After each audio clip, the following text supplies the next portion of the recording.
Welcome back to Comics, the podcast where me and my mom look at our comic book collection 2 issues at a time. Starting out with the DC Sergeant Rock 376. I'm the only one left. I'm ... The only one ... left. Ha ha ha ha ha. And they called me a dummy. That's creepy. Yeah, I picked it for this provocative cover. I don't think we've done a military themed comic yet in the podcast, but we have a pretty good amount of them.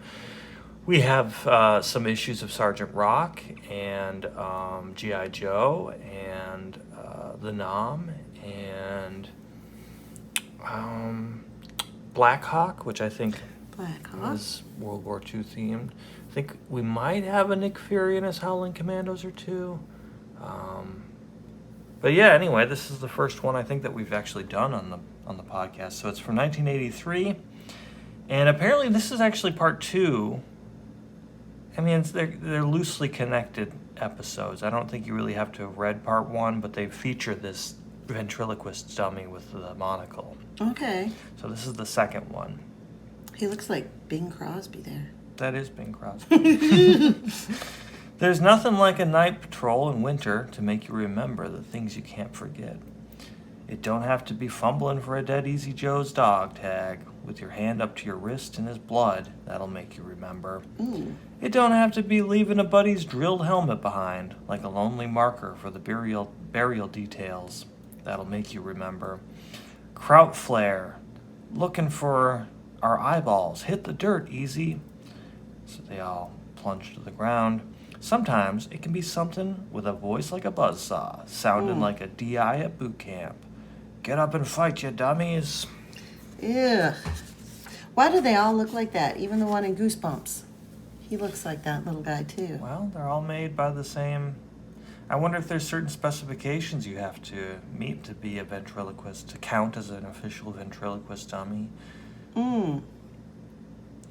True. The green bar man who carried the dummy never said a word. Like Edgar Bergen and Charlie McCarthy, the dummy did all the talking. Hey, this can't be easy company. These guys look worse than the 4 Fs back home. Look, a wooden GI. What's a nice dummy like you doing in a place like this? Look who's calling who, a dummy. One night, Easy was pinned by Kraut fire. Swivel right, left. Ooh. I like this. The only thing that kept him off our backs was the barman facing the river they were trying to cross. We couldn't reach him. We couldn't help him, but we heard him. Don't know your right hand from your left? Wake up! You bucking for a Purple Heart? Heat up that gun, dummy! Jeez. At dawn, the river was choked with enemy dead, almost up to the bar position. He stopped him, just him and his dummy. So this guy died, but he died holding off like all the those swarms of German soldiers, I guess. And his dummy survived here. I didn't separate him when Easy pulled out. So long. I could have sworn I heard the dummy talking to me. Don't leave me, Sarge. And the dummy has a tear coming out of its eye somehow. I saw the dummy in the enemy's flare. That and something else. Kraut headhunters. So this is Sergeant Rock and Easy Company in the Dummy Part 2. Creator and writer is Bob Kanigher, or Kanaher maybe. Artist Frank Redondo, letterer Esfid, colors Tachana, editor Joe Kubert. One sound from me will tip off the Krauts we're here. Bulldozer caught my hand signal. Ice Cream Soldier looked up from the snow like he was laying on a field of vanilla ice cream when I waved him to the left. I like some of the code names for Ice Cream Soldier. The Kraut patrol came on, far outnumbering Easy, their shadows on the snow making them look 10 feet tall. I opened up. Rat-a-tat-tat-tat. Whoa. Brr, brr, kapow, pow, pow. The ones I didn't tag rammed through their dead, steamroller towards me. The Kraut leading the patrol was close enough so that we were both eyeballing each other. Whoa. There's a lot of intensity. It's war. He sent a burst into my shoulder like I walked into a steel mill furnace back home in Pittsburgh. The crowd squeezed off a burst, but it was aimed by a dead man's eyes. The Nazi crumpled to his knees, still clutching his weapon in a death grip. He's a sergeant just like me. Maybe even worked in a steel mill just like me. At least for one of us, this war's over. Mm. You know, one thing that's good about these comics is even if they are somewhat violent and based on real wars that we participated in, they do emphasize the humanity and the brutality of it. It's not like Right. cartoonish version. I mean, it's got a ventriloquist dummy in it, but they humanize it. But right. In combat, you live and die by a different clock. War seems almost to come to a stop, like slow motion. I watched Bulldozer and his men hit the Krauts from the right flank. I watched Ice Cream Soldier and his guys hit him from the left. I watched the enemy fight hard. I watched him die hard. I watched the blood seep into the snow. All the repetition, I watched. It sounds like Ernest Hemingway kind of writing. A little sulfa, first aid patch, it'll be as good as new. Well, almost, as soon as the ground stopped shaking like jello. So after this battle, they come across this package. Company clerk told us to pass this on to you, Sarge. Easy moves so fast, he said you probably forgot it. He opens it up, and who is it? Whoa. But he's got his little Ho Chi Minh style hat, or Lenin style Yeah. newsboy kind of hat. It's the dummy with the monocle, dressed in orange. Wow. I don't know. That would make you kind of. I was always so scared of him because of the Goosebumps ventriloquist. Well, yeah, I mean, I was scared of him too, but there was a movie back in the day, old black and white movie. I can't remember the name of it, but it had a ventriloquist dummy too. I always found that Batman villain with the ventriloquist dummy was kind of scary too when I was a kid. My mind must have been playing tricks on me. You didn't think you'd get rid of me, Sarge. If I was going crackers, Easy was right alongside of me. What are you dummies looking at? You belong with the guy that brought you here. He's 6 feet under, Sarge. I belong with Easy now. If no one wants him, Sarge, I'll take the dummy. Not so fast, Carrot Top. I'll toss you for him. So they flip a coin, and this red-headed fellow named Carrot Top ends up with the dummy that I don't know. the sergeant is Oh, for. no. Carrot Top was a Bourne comic. Okay, dummy, you're next. Cut it out. You're drowning me. Dummies don't get shaved, dummy. Hey, I got a real dummy for a pal. Don't he look real? And he looks real mad. Looks like he could talk. And Bullet, breaking his razor, kills Carrot Top right in front of this dummy. Whoa. Off to the side, I saw Bulldozer and the Easy Joes triggering their weapons like jackhammers. That burst drilled right through Carrot Top, but it didn't even scratch the dummy. I saw the answer in the dummy's eyes. Some get it, some don't. That's what you always say, Sarge. You've got me hearing things. What am I going to do with you? Sorry you got it, Carrot Top. I'll take good care of the dummy. He'll be my buddy now. Just then the skipper buzzed me on the radio. Easy was on the march again to gain contact with the enemy. Move out. So I guess Sergeant Rock has assumed control of the ventriloquist dummy at this But point. everybody who's with them. Yeah, he's like a cursed dummy. Well, the first guy that had him apparently was very heroic. True. Carrot Top True. died very... Oh, not that it wasn't heroic, but just suddenly and right. senselessly.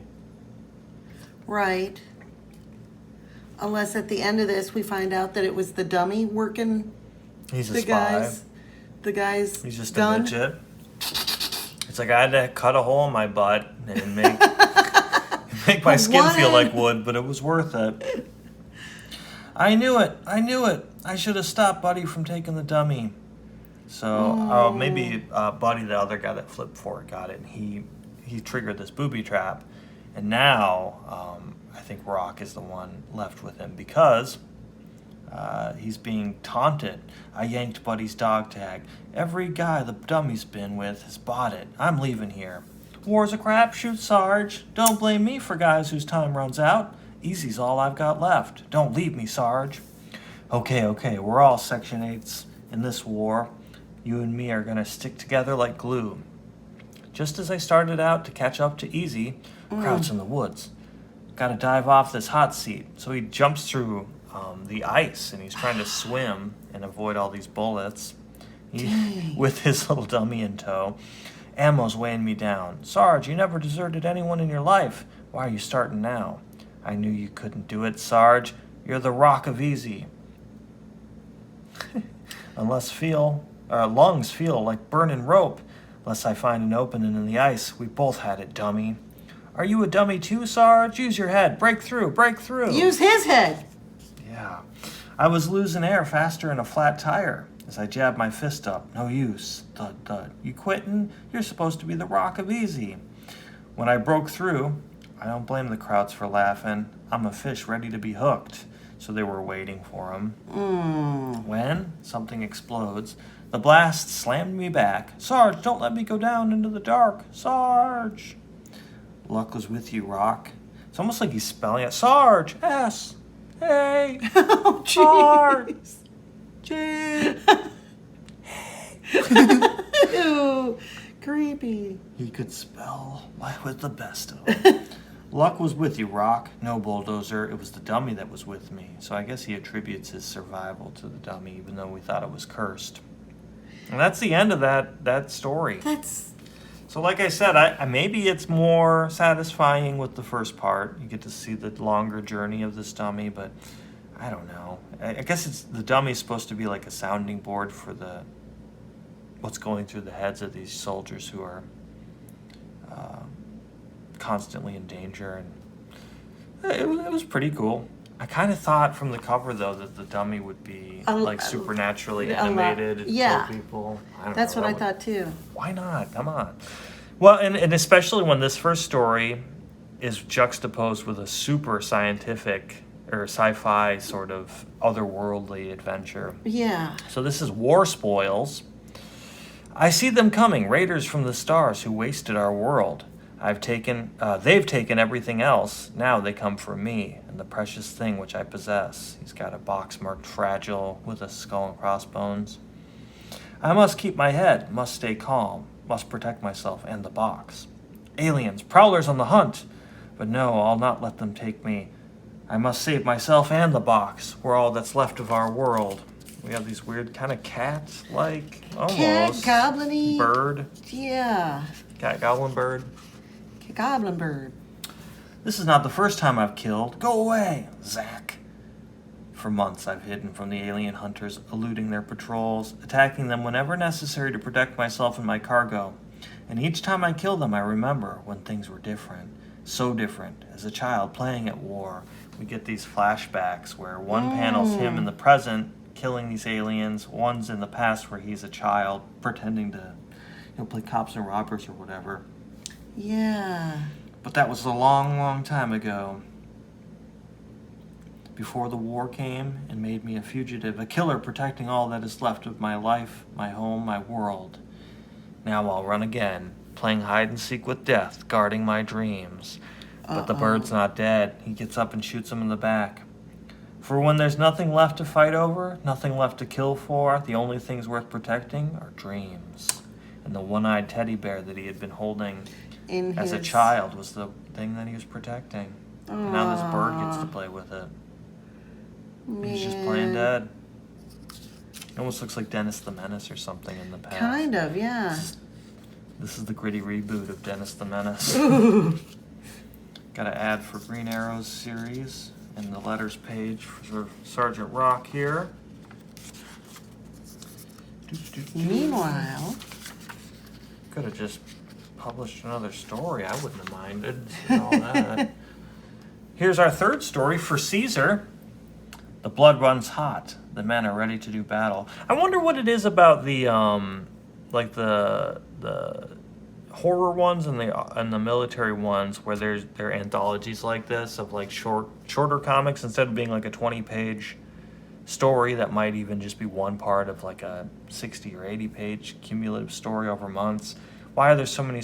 I like a longer story. Yeah. I think it works better for the for the scary ones, because sometimes with horror you can just linger on a premise and it doesn't have to have a satisfying conclusion. You just introduce a scary or creepy idea and it's still out there. You don't have to really you don't have to have the characters grow and change necessarily. Yeah. For this military one, some of the themes are a little more philosophical, or it's like thinking about mortality and the morality of warfare and violence and human nature and stuff.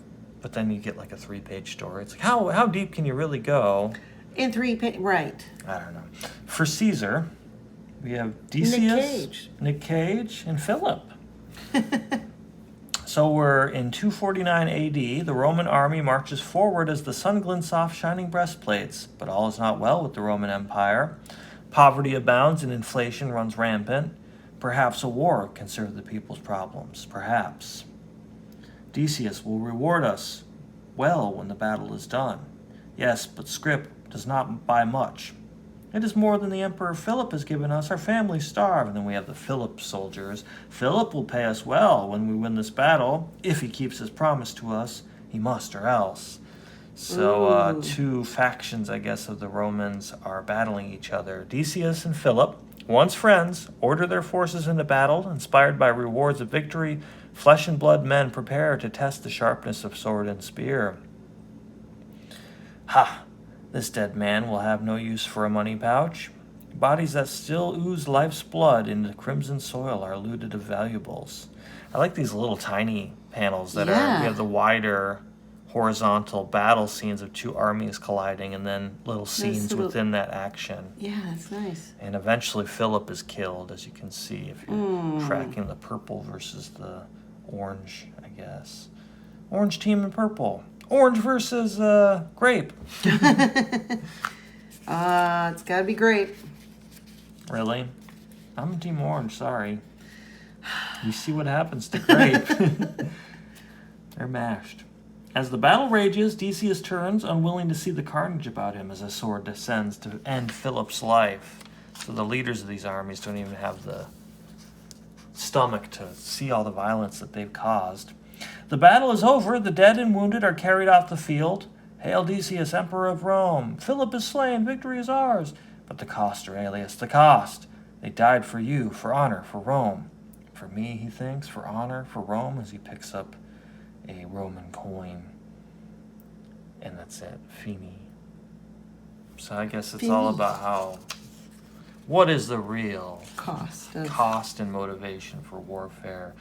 So we started off in World War II, and then we went into the future war against the animal aliens, and then we went back to 429 AD to the Roman factions. Now we're in the Civil War, the Marion County Rangers. And if you thought that last one was short and a little unsatisfying, this one's even shorter and even less satisfying. So 1861, Union troops invade Missouri and 50,000 loyalists sign up to rout the enemy.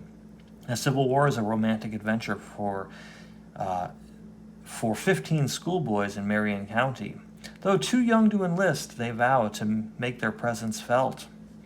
That's where the hand lettering sometimes gets me. It's like, it looks like is, but it's 1-5-15. Oh, right. The boys wear ragtag uniforms, carry makeshift weapons, and anxiously follow the troops to battle. None of them can guess what awaits. So this is kind of like one splash page broken up into a mini, not even a story. They call it battle album. So maybe it's more just like, here's a little remembrance of what it was like, if not a fully... the characters don't really have names. The Marion County Rangers soon learn the meaning of war as bloody carnage explodes around them. Years later, one of the boys, Sam Clemens, recalls the horrifying experience in a famous short story, The Private History of a Campaign That Failed, by Mark Twain. He looks a little haunted. He's got his white eyebrow. His it's one so white bad, eyebrow. one of his eyebrows turned completely white. But yeah, I'll have to check out that short story. I've never read that story or that essay by Mark Twain. I don't know if it's by his experience. Is it fictional or is it non-fictional? I'll have to check it out. Bitter Enemy. This is our last story, and it's also a two-pager. In the future. It's also in the future. Historians have postulated that war is a way of life for mankind, that something in the nature of the human animal demands a confrontation in which death must decide the outcome. If this hypothesis is true, then the future holds little hope for us all.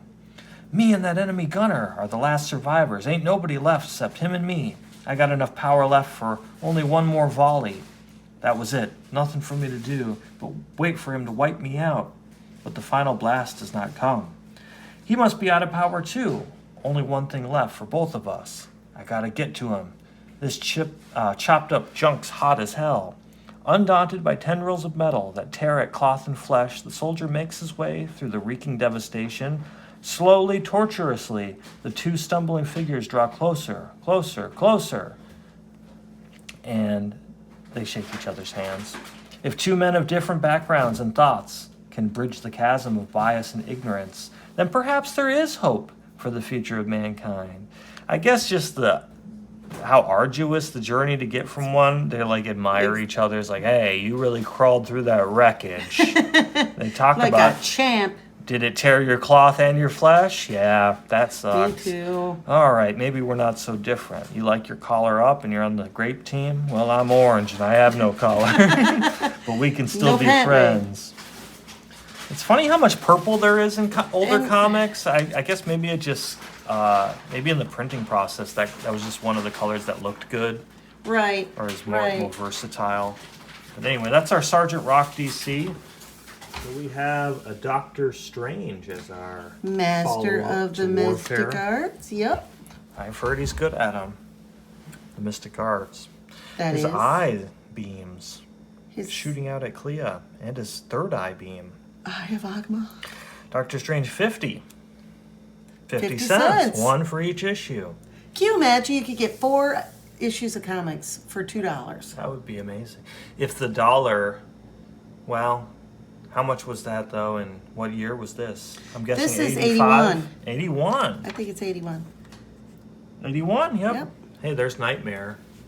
Nightmare. I was surprised to see how old of a character Nightmare was. When we looked at the really old Steve Ditko one. He had. Because now, with the Gaiman Nightmare, he's brooding and and insightful. That's DC, but yeah, different representation of the same kind of force or whatever. Mystic force. Cosmic force. I really like that. Yeah. Cool. I love all the texture. The pattern and texture in his books are unmatched. There are worlds beyond our world, realities which exist beyond our meager perceptions of time and space. One such realm is the bizarre dimension of dreams, a mystic plane ruled by a tyrant, both powerful and cruel. Nightmare! Yes, Doctor Strange, 'tis I, your sworn foe. You have erred most seriously in venturing into my domain. For though you be master of the mystic arts, you are still a mortal man, and mortal men can die. I see you hesitate, Doctor, and with good reason. Many times have we opposed each other. You thwarted my plans to extend my rule over your own puny world. Look at his face. He cuts his own hair. He does. Each of those times you escaped with your life. But perhaps you sense that this time things will be different, huh? Perhaps it's because you have made a fatal mistake in entering my realm unbidden. Once you boasted that your power was that of truth and justice. Well, I say it is no more. There is no justice in the soul of an invader. His accusation is simplistic, but all too valid, I fear. My trespass upon Nightmare's dimension puts me at magical disadvantage. Already his enchanted wand has ensnarled me in a maze of confinement. But it's a wordy comic, isn't it? His comics are always. But I must not be held. I'm on a mission so dire I can brook no delay. And his vocabulary is pretty nice. Hear me, Nightmare. Though enemies we are, it was not my intent to attack you. Would that you could believe that. Yet I know you cannot. More's the pity. Would that you could. Would that you could. How much would could you? if you could. Would you? where otherwise we might strike a truce. Instead, I know that I have but one recourse. At Doctor Strange's mental command, an enchanted amulet at his throat suddenly blazes forth with the dazzling light of Agamotto, blinding his adversary, so that he can flee the dimension of dreams unharmed.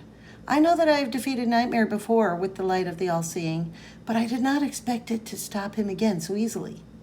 I suspect trickery on his part, but I have no time to check my suspicions now. 2 lives are imperiled, and their danger increases with each passing second. To think that such a sorry state should have had its beginnings, then we go back. The Cat and the Cataclysm. Cataclysm.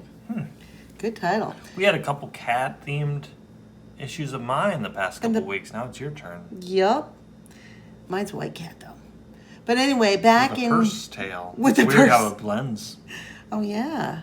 But that is connected, too. That's I think clever. I see it peeking out. Yep. Okay, so back earlier in his Greenwich Village Sanctum Sanctorum. His Sanctum Sanctorum. You know what? Professor X has a Sanctum Sanctorum, too. Did you know that? All smart guys do. I have one. You don't? No. When is it going to get here? When do I apply for one? Or? I didn't know that was such a popular thing, though. I was reading an old X-Men the other day, and they talked about Professor X with his Sanctum Sanctorum. I was like, I've never been... When we were looking for a place to live, I've never had the real estate person say, and do you need a Sanctum Sanctorum? Or? Yes. Don't you? So anyway, his manservant answers the door, and hello, I'm Morgana Blessing. I have an appointment with Doctor Strange. And he said, I felt slightly ill at ease as faithful Wong welcomed the Blessing woman, but I attributed my discomfort to the enigma she presented me. I was terribly wrong, and only the Vishanti know what doom my error may yet cause. So she shows up to have an appointment with him because we'll see that in the next page. He introduces her to Clea, and you have the women shooting daggers. Hard to see, but little tiny daggers back at each other. That hair is weird. Yeah, it's an odd hairstyle for her. So he introduces Clea as his apprentice, and Morgana's like, really? How nice. You must call me Morgana. Have you been with Stephen long? Oh, just for a few years, Miss Blessing. And Strange is like, why don't we retire to the drawing room? Of course, Stephen. This drawing room of yours is quite unique, Stephen. Is it? I've always thought this to be one of the more ordinary rooms. At any rate, I think I should brief both of you as to the whys and wherefores of Morgana's visit. So, in a recent issue, Doctor Strange was in his astral form preventing these bad guys from robbing a bank, I think it is. And she was able to see his astral form, which no one should be able to. That's not normal. No. So he suspects that she has some sort of psychic ability or supernatural ability. So unfortunately, he says, my old rival, Baron Mordo, aware of our conversation, engaged me in mystic battle in Morgana's very apartment. I was able to defeat Mordo, but it traumatized her. And so he needs to hypnotize her to make her forget. So Clea's like... Traumatized, hypnotized. Traumatized, my hypnotized. You can only fix the ties with another ties.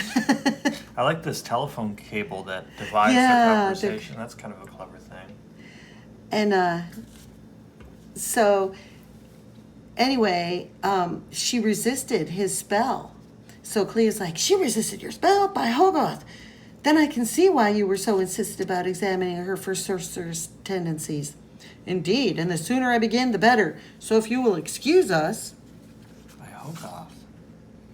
And they go That's off. a weird shoulder pad? I don't know. Yeah, it's like a boomerang. Odd little... Bedazzled boomerang. Outfit. So Clea's sitting there, enjoying her tea. and thinking about how she didn't know. She picked up that Strange was tense, but she didn't know all the delicacies or intricacies of the stories with Morgana. And she's thinking that, well, we also have a relationship, so there's some things you would tell your disciple and versus your partner, blah, blah, blah. When she turns to Wong and says, Wong, did you hear that? Yes, Mistress Clea. I believe it came from Miss Blessing's bag. Meow. And she picks him up. Oh, what a darling creature. And what might your name be, little one? And look at the atoms start twirling. Uh-oh. And Wong, Mistress Clea. It turns out that this shape comes in. How touching. The ever-faithful Wong springs to the aid of his mistress. Foolish menial, you haven't a chance against one who possesses the mystic energies of a million other realms. But even as Wong found himself hopelessly bound by the manacles of Mokar, Clea's telepathic scream was winding its way through the endless corridors, reaching me in mere instants. Clea! He had her, Morgana, under hypnosis, but he responds to Clea's call, and when he gets down there, of course, who else could it be but it's Mordo. Mordo the cat. He's a skinny cat. He's a creepy looking cat. He goes, Stephen, he was in Morgana's bag. And as it turns out, he admits that he killed her cat and climbed into her bag. He's got some funky hair. Yeah, and one eye is completely double the size of the other one. So they start fighting. He starts trying to protect Clea. And he's using her as a human shield. And would a simpleton think of assuming the guise of the lady's cat to gain access to your sanctum sanctorum? Because Stephen's always teasing him about lacking wisdom enough to fight him. I really like this background. The textures, yeah. Oh, that's cool. He goes, I say, you know. When last we fought, you taunted me, calling me a novice, but it is you who have played the novice here, you who have been clueless or careless. And he disappears. He goes to disappear with Clea. Wong is ready to fight. When he reaches out, grabs Morgana, takes them both, and disappears, laughing. And his little skirt is interesting too. That middle ha had an extra H on the end. Ha ha! It really captured exactly how he laughed. This is a nice portrait, though. Yeah, that's a violent head twist. And then look at all this pattern. Whoa, I love this panel. Yes. That's cool. This would make great black light posters. Definitely. And with Mordo gone, my conjurer's sphere automatically dispersed, and I found the drawing room empty of all but one. And you know what? They get the same material out of Doctor Doom and Hulk's pants. Yep. Doctor Doom's robots, Yep. Hulk's pants, same color. That factory is in every dimension. Yeah. They make demons too. So he leaves Wong to clean up the drawing room as he goes traveling, trying to find them. And in each domain or each dimension he goes to, he has to fight whatever he comes across, which would be exhausting, if you think about it. Until finally, I found him, but he's alone. What has he done with Clea and Morgana? Mordo, what have you, by the infernal? For one brief instant, the sorcerer clutches the empty garb, his soul chilled by the empty cackle, which echoes from within. Coming under the collar. Mordo, I like that. It almost reminds me of like Vertigo, the movie poster. Something like that. I feel like I've seen that kind of image before. That's a great panel as well. I like all the organic shapes juxtaposed with the more abstract, and Spider-Man mechanical. went crazy with his webbing, I guess. Yeah. So as Mordo grows ever more sly, the false trail he put down with his clothing has gained him much time. Of course, that is the clue. So he clears his mind of all worldly care. The mystic master settles into a state of nirvana, the enchanted eye of Agamotto rising from his amulet to his brow. And then the all-seeing light again blazes forth, this time as a concentrated beam, which burns through the infinite, piercing the very fabric of time itself. Mordo was speaking literally when Wong heard him babble about gaining enough time. Agamotto's eye has detected the faint trail he left leading into Earth's past. Still, I'm having difficulty in locating him. Mordo's magic is shielding his presence from me. Nor can I contact Clea. She must still be unconscious. But Morgana is another matter. I have found her in a recent decade of the Earth's path, but she seems confused, frightened. This is nice, too. Yeah, I like all these circle panels. Yeah. Toon time.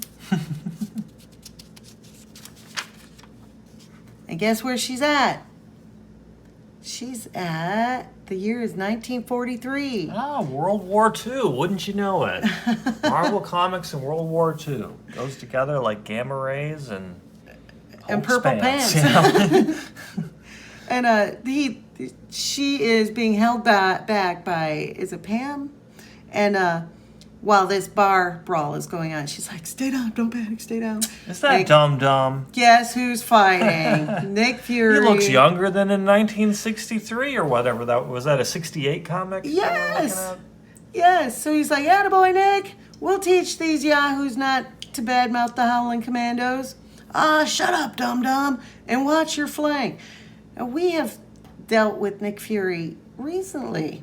Well, I guess it makes sense that they would look younger, but it's weird because we read a 68 comic portraying someone that was in 43, but in 68. Now we're reading an 81 comic portraying 43 with some, it's a weird time jumping thing. It is. And she says, if you don't stop fighting this instant, you won't be taking me anywhere. Oh, but baby. Nick, look out. You're a fine one to talk about watching your flank. I see what you mean, you old walrus. You know what I think? You think we've been too easy on these gold bricks? You got it. And then That's crash. Cool, wow. Wow, the action there is crazy. This is Doctor Strange showing up. Oh, okay. The barkeep is is hiding behind his bar. He goes, oh, me, my poor mirror. When will this madness end? And where are those Yank MPs I rang for? Where'd these bloody curtains come from? Oh, this will never do. He freezes them all in place, and the guy is like, his expression, he's looking around. These tiny little sliver panels. Isn't that cool? That expression. It's me eyes. It's gotta be. They're just strained a little. Sure, that's it. I'm seeing things. And he's got his Hulk pant jacket on. His Hulk pant jacket on. He goes, don't you worry, little lady. We'll see that you're taken care of. Would that I could end all warfare thusly. Thankfully, this was but a simple bar brawl, one easily put to rest with a minor incantation. Would that I could. Would that I could. Chuck Wood. Hey, pub keeper, you the guy who phoned in the complaint? I don't see no fight. And Dr. Strange goes over to Morgana. Morgana, I've been looking all over for you. May I sit down? If you know who I am, please do. Do you know this woman, sir? Thank heavens, I was quite at a loss as to how I could help her. Dum-Dum's thinking, funny, we just got here and I already feel like I've gone 10 rounds in the ring. Must be getting old. And the MPs are nudging him with their sticks. A wise guy, huh? Do you know the penalty for for filing a false complaint? But we found her wandering aimlessly, her mind a blank. Mr. Strange, Dr. Stephen Strange. I see the problem. Come on, you. But I could have sworn I didn't shave this morning. My friend's name is Morgana Blessing. You wear the uniform of a volunteer nurse, Miss. Surely you've seen shock cases before. Morgana has suffered several serious psychic traumas in recent days. They must have caught up with her all at once, producing partial amnesia, an all too common occurrence these days, I'm afraid. It's fortunate that I found her. I'm certain I know a treatment which will cure her. Well, that is a relief. I'm so happy to meet you, Doctor. I'm Lady Pamela Hawley, and this is my very good friend, Sergeant Nicholas Fury. Fury, of course, the famous war hero. I'm honored, your ladyship. How do you do, Sergeant?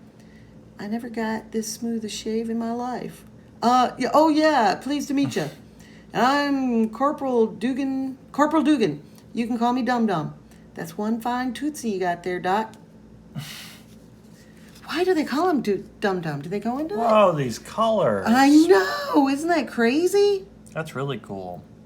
And so he talks, and he basically gives Morgana an excuse to be there. He said that he explains that she's a reporter doing a story into how the rich have joined forces, as a volunteer nurse, and how some of the... Oh, okay. And she goes, I guess this ends the party for us. I'll give you a call when I get the chance, Pam. Nice meeting you, Doc. Keep it down, Ralston. Don't nobody ever tell you that. Loose lips sink ships.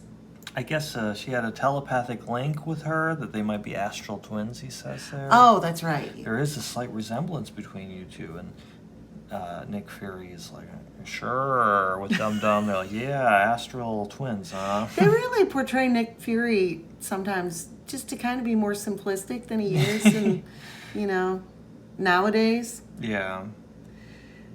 So the guys are leaving, and it's fortunate that they were called away. Things will be easier now. Easier? What do you mean? It will all be clear shortly, Morgana. First, I must place our new friend under a light trance, lest she hears something she shouldn't. Now, my dear, clear your mind of all worries, all fear. By the moonlit veil of Munanpur, mist haven of the meek, let free the bonds which hold her mind, and show me what I seek. At his command, the images and sensations of Morgana's recent past come flooding into the sorcerer's mind like a motion picture in reverse. He feels the reassurance and the sudden puzzling recognition Morgana felt when meeting Pamela Hawley. And before that, he is nearly overcome by Morgana's sense of loss and confusion in finding herself in a strange place, bereft of memory. And before that, he knows her fear at being suddenly and brutally abandoned by the archfiend Mordo. And before that, he experienced her shock at being hurled through time. And more, he senses an abstract image of hauntingly familiar columns. I've seen enough. Columns. That's interesting. No wonder Morgana suffers from amnesia. Mordo must have used her as a mystic focus by which to anchor his trip through time. It'll take a complicated spell to restore her memory, and I've not the time for that now, not if what I suspect is true. Do you truly think you can help her, Doctor? Yes, but I'll need time and preparation first.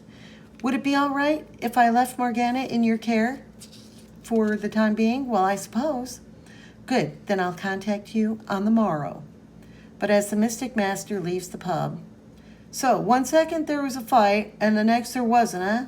I'm telling you, this bloke waved his hands, and there he is. Why don't you ask him?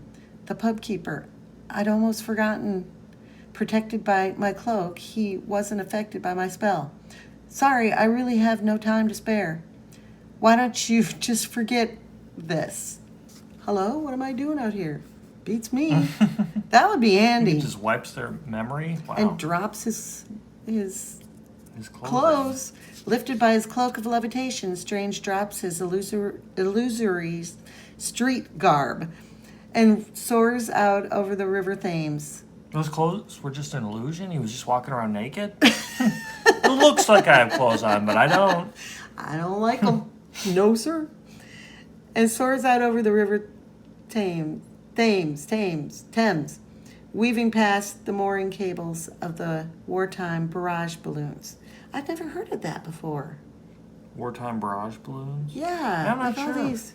It's interesting. Must be something they did during the bombings. Yeah, that errant impression of rough-hewn columns, which Morgana sensed, did not come from Mordo. That was an enticement spell from some outside force. If Mordo was taken in by that force, then I shall find him in the south, on the Salisbury Plain. At Stonehenge, the landscape has been subtly altered, and some of the great slabs rearranged. What? Ashtor, protect us. A vortex of oblivion has been formed in the very heart of Stonehenge. Mordo, no! There can be no escape within. No mortal can long withstand the power of the vortex. But I am no longer mortal, Strange. Has the madness overcome him? No, I can sense the remnants of the enticement spell. Mordo is being manipulated by some outside power, and he isn't even aware of it. Too late. Already, he and Clea have disappeared down the whirling funnel. I have no choice but to follow. Follow through. I risk consignment to oblivion, eternal. It is the only way I stand a chance of saving Clea and discovering the power behind Mordo. There is magic most foul at work here, and I must oppose it, for that is my sworn duty in this or any other time. That is my sacred trust. I don't think we've seen this one. Spider-Man's Dream Girl. Peter Parker has finally found enough courage to ask out his dream girl, beautiful Lisa Sky. What a beautiful view. It's so romantic. Take a dive, twerp. We'll show this doll what's romantic. Oh, terrific. Peter Parker gets tossed overboard and Spider-Man crawls up. Can't do that. Lisa Sky will know my true identity. Help! I know. I'll divert those clowns with Hostess cupcakes. Wow, Hostess cupcakes? Fudgy icing. The chunky guy is all excited. Fudgy icing. Devil's food cake, cream filling, and a nice silky place to eat them. Minutes later, oh, poor Peter, some romantic view. We'd better find someplace warm and cozy. Whatever you say, Lisa Sky. You get a big delight in every bite of Hostess cupcakes. A little awkward, but... Whatever you say, Lisa Sky. Oh, there's Hitler. There is Hitler. So Dr. Strange is pulled down through the vortex. And he goes, what's ahead? What in Hades was that? I had a brief sensation of time rushing past me for an instant. The sheer power of the spells ripping through both my physical and astral bodies, but nothing like this. Resistance is futile, Dr. Strange. The power you face is that of my patron. I believe you know him? Yes, now I see. But how could this be? What is he doing here in this time? And then I was back in the... Yeah, this is a little weird sequence. Are you supposed to go up and around like that? Yes. So he's seeing bits of time of the past. And here's another future scenario. How long will this go on? Arg, I am beset by eldritch forces. I expected an attack, but nothing like this. And so he goes, yes, but how? Now I see, but how could this be? Isn't it obvious, Doctor? I am fulfilling my destiny here in your world's past. Dormammu is reborn. Uh-oh. It always goes back to Dormammu and Hitler. He looks a lot like the Human Torch. He does. With a collar thing on. You and the traitorous Clea have opposed me so many times, Strange. It is only fitting that you meet your final defeat amid the forging of my ultimate victory. In that, at least Mordo has served me well. Mordo, bah! For all the power he had gained, he was little more than a puppet in my hands. Yours is a diminishing race, Strange. J. Jonah Jameson? Hitler. J. Jonah? Hitler. Hitler? J. Jonah. Yours is a diminishing race, Strange. In this era, I have found sorcerers more worthy of my notice, such as Sir Anthony Baskerville and his partner, the gentleman who holds your fragile mind in his grasp, Viscount Heinrich Crowler. They have helped bring me... He's a funky-looking dude. Yes. Ooh, very powerful calves. They have helped bring me into this war-torn world. He's got the sort of Elizabethan Hulk pants on. Oh, yeah. They're... His Hulk, what would you call those? Pantaloons? Yeah, they're Hulk pantaloons. They have helped bring me into this war-torn world, and they shall be my earthly lieutenants as I conquer your quaint little planet. Do not dare miss next issue's fear-fraught conclusion in the clutches of Viscount Crowler. Is it Viscount? Viscount, yeah. Viscount. Sorry. Is that supposed to be a close-up of his hair follicles? What a weird final page. There is so much Just throw a little dialogue. Hitler in there. Yeah. Well, I mean, that goes, you know, they were very much that into Mordo? that looks like, Mordo stretched beyond his capacity. But yeah, Doctor Strange comics are so They're wordy. strange. Very Oh, wordy. yes. Well, it relies so much on, like, abstract planes and energies and stuff. There's a lot of explaining. And complicated names. Yeah. It's a wordy Viscount, one. Viscount, Viscount, Eldritch Viscount of Hogarth. Well, if you enjoyed watching this, give us a like, comment, and subscribe to our channel because I think you'll enjoy it. Thanks for watching.